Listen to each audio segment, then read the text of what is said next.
Continuamos. Continuamos. Continuamos con el capítulo 6, ¿no? La segunda parte de esta clase. En aspectos técnicos, nos habíamos quedado en aspectos técnicos, habíamos tocado los presets, la necesidad de optimizar los presets, ¿no? Las características del paciente, los factores de confusión, ¿no? Y pasamos a la evaluación, ¿no?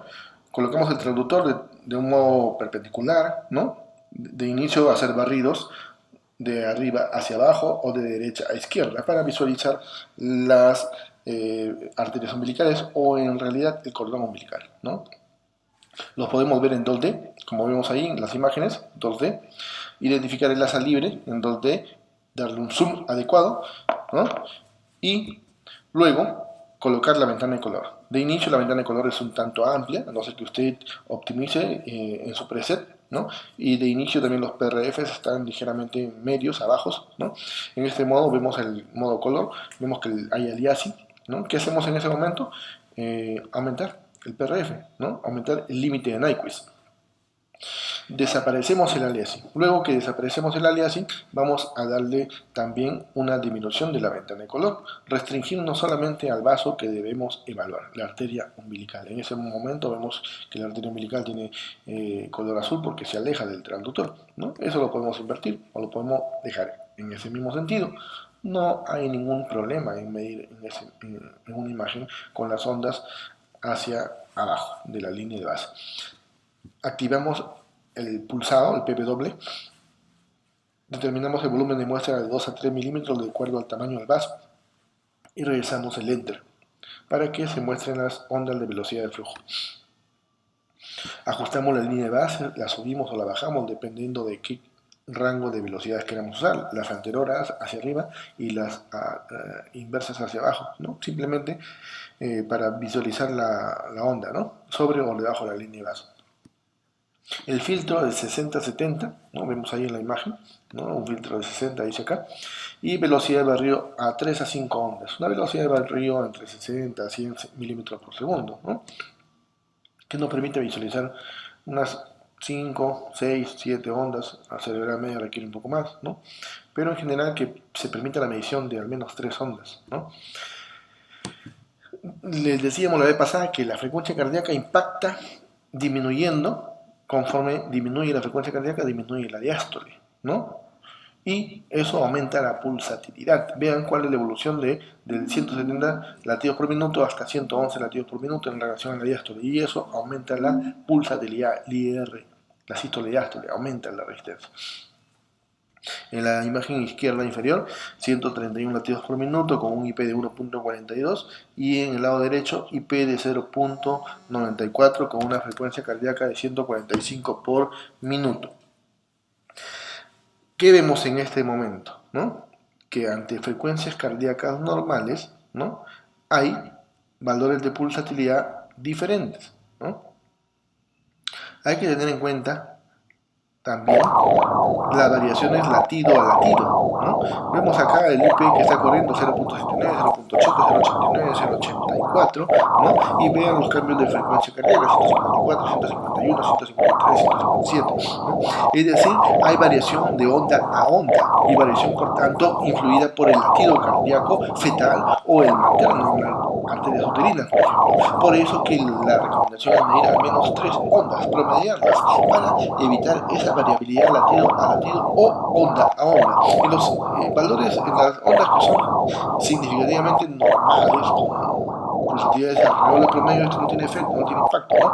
Pero los que están limítrofes sí, cuando está un percentil 5 a 10 en la cerebral media, por ejemplo, o cuando está en percentil 90 a 95 en el umbilical, esto sí puede impactar. Ya que el latido impacta, ¿no? ¿Cómo podría influir? Por ejemplo, miren, frecuencia cardíaca fetal 111 por minuto, 32 semanas 5 días con una pulsatilidad de 1.90. ¿Cómo informamos? Si su equipo ecográfico no informa la frecuencia cardíaca, ustedes no van a saber si ese es un factor de confusión o es verdaderamente un aumento de la resistencia de la arteria umbilical. Es peligroso. Todos sus ecógrafos deben estar preseteados para que les informe la frecuencia cardíaca, ¿no? ¿Qué tenía esta paciente? Un bloqueo auriculoventricular de primer grado con un intervalo AB o PR de 138 milisegundos, cuando lo normal debe ser menor de 120 milisegundos, ¿no? Un momento. Además, el efecto del filtro de pared alto o bajo, ¿no? Cuando el filtro es muy bajo, menor de 60, impresiona una mayor diástole, una contaminación en la parte baja. Cuando el filtro es normal, que es normal de 60-70, ¿no? Es lo adecuado. Si el filtro es muy alto, se ve una línea negra entre la línea de base y la parte más baja de la onda. Eso quiere decir que disminuye falsamente la diástole y por tanto da un aumento de pulsatilidad si uno lo mide manualmente o con el caliper automático incluso, ¿no? Hay que tener cuidado, precaución en esto. Los equipos con las ondas que use usted para ecocardiografía tienen filtros altos, por ende no tome el Doppler rutinariamente con volumétricos, no lo haga. El efecto de la respiración o movimiento fetal, la arteria umbilical, por ejemplo, ¿cómo modifica el IP con los movimientos respiratorios? La diástole aumenta, disminuye conforme se dan las respiraciones, conforme se dan los movimientos, ¿no? Entonces hay cambios que no son adecuados, que representan una anormalidad, sino son factores de confusión. En cuanto a optimización y auditoría, debemos tener en cuenta que hay valores, por ejemplo, ondas muy numerosas versus las ondas adecuadas, ¿no? Hay factores que debemos corregir: la ventana de color, el volumen de muestra, la ganancia Coldor, en el Power, por ejemplo, la persistencia, el umbral, el límite de Nyquist, el PRF o escala, ¿no?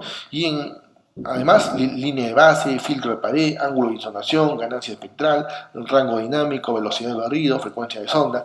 Hay diferentes criterios que permiten una optimización y una auditoría. Además, debemos ver cómo modificamos. Por ejemplo, vemos una arteria umbilical con una pulsatilidad de 1.45 en el lado izquierdo y en el otro lado 1.11. Es un factor de confusión. Es una onda que requiere optimización y por tanto no debemos informarla, la que tiene alterado la umbilical por lo menos, ¿no? Debemos usar los criterios o parámetros adecuados para permitir una buena onda, una buena imagen, ¿no? En esa imagen izquierda vemos una pulsatilidad de 1.97, incluso no tiene diástole, ¿no? Sin embargo, en el lado derecho vemos una pulsatilidad de 1.47 con una diástole presente. Vean la diferencia del filtro: en uno está en 238 y en la otra está el filtro en 146. El impacto del filtro, ¿no? Lo que queda acá es optimizar el PRF, ¿no? Bajar de repente un poco el PRF para que la onda sea un poco más alta, ¿no? Modificar la velocidad de barrido, ¿no? Todos los criterios de optimización. Luego, hay que tener en cuenta, reiteramos en cada capítulo, vamos a reiterar esto, los criterios de calidad práctica. Es decir, esa onda sirve o no sirve para que usted tome una decisión. Sirve o no sirve para que usted acredite, lo haga una acreditación internacional, presente sus imágenes, envíe sus imágenes. Es decir, son criterios mucho más rígidos los criterios de calidad de auditoría frente a los criterios de calidad práctica que es necesario para tomar una decisión en su diagnóstico, ¿no? Valores de referencia.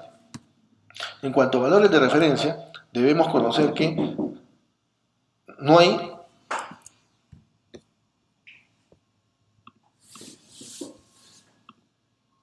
Les decía, en cuanto a valores de referencia y su impacto, pues definitivamente es impactante, ¿no? Primero que debemos estar enterados de que diferentes entidades usan diferentes valores de referencia, ¿no? Que hay un caos, tal vez una hegemonía, producto de una hegemonía. España usa uno, Inglaterra usa otro, México usa otro, Nueva Zelanda usa otro, Italia usa otro, nosotros usamos uno, fuera de nuestra institución se usa otro, en el Perú diferentes valores de referencia. Y muchas veces no sabemos qué estamos usando, simplemente acudimos al calculador en la web y sale el valor normal o anormal, pero no sabemos qué valor estamos usando. Y es necesario que usted comprenda, conozca qué valores están usando para diferentes vasos. En cuanto a umbilical, ¿no? La Fetal Medicine, una gran organización que lidera a nivel mundial un gran segmento de las evaluaciones, ¿no? Se usa la arteria umbilical de Parra, ¿no? Perinatology, Acharya, ¿no? Barcelona continúan usando Arduini, ¿no? Fetal Test usan Bachat. Dentro de estos debemos mencionar que los valores de Arduini son significativamente más altos, sus índices, ¿no? Por tanto, discrepan rotundamente del 75% de las evaluaciones o de los valores de referencia para umbilical. Esto quizá es una explicación evidente de por qué fetos con déficit de crecimiento son calificados con Doppler de arteria umbilical normal y terminan con desenlaces adversos, algunos severos, ¿no? ¿Y por qué? Hay necesidad de que considerar que un valor con umbilical muy bien podría ser un RCU versus un pequeño sano o constitucional, ¿no? Miren las diferencias en los valores de referencia. Ustedes tienen las tablas ya a la mano, ¿no? Rememoren en este momento, Arduini, los percentiles 95 son significativamente diferentes, más altos que los valores de Bashat, Acharya y Parra. Parra es el valor que nosotros estamos usando hasta el momento, ¿no? Y fomentamos desde este punto de vista, nosotros a través de este curso fomentamos el uso del valor de referencia de Parra para umbilical, ¿no? Más sensible, con sus valores percentil 5, percentil 50 y 95. Compárenlo con sus valores que ustedes están usando. Quizá sigan usando Arduini porque no ha habido un pronunciamiento de ninguna entidad, de ninguna sociedad. Esta información que les transmito es en base a estudios, a recopilación de casos numerosos con diferentes desenlaces adversos, ¿no? Y en el análisis que los valores que se fomentan a través de la Federal Medicine Foundation son los valores de Parra, que traducirían una verdadera normalidad en la arteria umbilical frente a los valores de Arduini, que pierden muchos casos de verdadero trastorno placentario, ¿no? Hallazgos en un estudio en curso, valores de referencia doble de la arteria umbilical, encuentra que la tabla de Arduini tiene percentiles con IP significativamente más altos que las tablas de Parra, Acharya y Bashat, que Arduini falla en detectar verdadero trastorno placentario, forzando a calificar como normal y por ende no RCU, y Arduini es la menos sensible para la detección de RCU y otro evento adverso asociado a anormalidad de la arteria umbilical.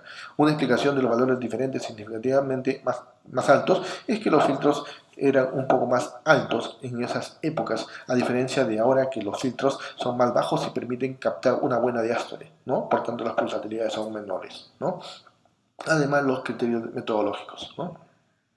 ¿Cuándo solicitar? ¿No? La importancia de la arteria umbilical es que indica un trastorno de placentación, una resistencia placentaria anormal y por tanto se asocia a déficit de crecimiento concomitante, con hipoperfusión, con disminución del flujo venoso, con impacto en el crecimiento y con asociación a RCU, preeclampsia, ¿no? Y todo lo que tenga que ver con una resistencia placentaria anormal. Por ende, la utilidad de la clasificación como normal o anormal en base a la arteria umbilical es muy dependiente de la edad de gestación y del valor de referencia que usted tenga a la mano, ¿no? En esta tabla, como base de la clasificación en tipos de RCU del grupo de Barcelona, ¿no? Nos permitimos colocar también los manejos y los seguimientos sugeridos en base al Colegio Americano, al Royal College de Inglaterra y las recomendaciones en cuanto a vías y terminaciones del embarazo, ¿no? Vemos que el tipo 1, que es la pequeñez severa o insuficiencia planetaria leve, entre comillas, ¿por qué? Porque la gran mayoría de muertes fetales provienen de ese grupo, ¿no? ¿No? Son los más frecuentes, pues, ¿no? Son los más frecuentes, ¿no? Y por tanto ameritan un seguimiento un tanto minucioso, más integrado, ¿no? Y por ende también con unos valores de referencia más sensibles, ¿no? Cuando el diástole ausente, diástole reversa, no necesita ninguna tabla de referencia, ¿no? Es evidente esa alteración, ¿no? El detalle es el primer tipo, ¿no? Donde por una tabla es normal y por otra tabla es anormal, ¿no? Mucho cuidado, muchísimo cuidado, ¿no? Y reiterarles nuevamente cuál es la progresión típica de anormalidad Doppler en el RCU de presentación temprana, menor de 32 semanas, y en el RCU tardío, mayor de 32 semanas, a la presentación o 34 semanas mayor al parto, versus el crecimiento normal, especialmente en el feto a término o post-término, ¿no?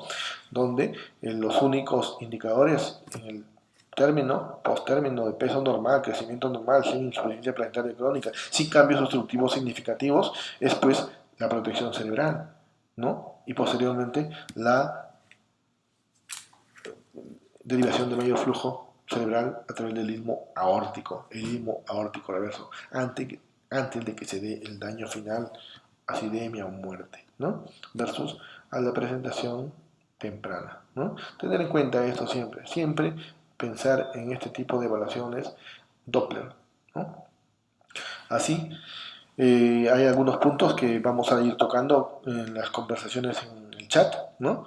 En WhatsApp, pero de todas maneras creemos que hemos fortalecido un poco más la evaluación de esta arteria umbilical y nos vemos en la evaluación del capítulo 7, Doppler de arteria cerebral media, hipoxia y anemia fetal.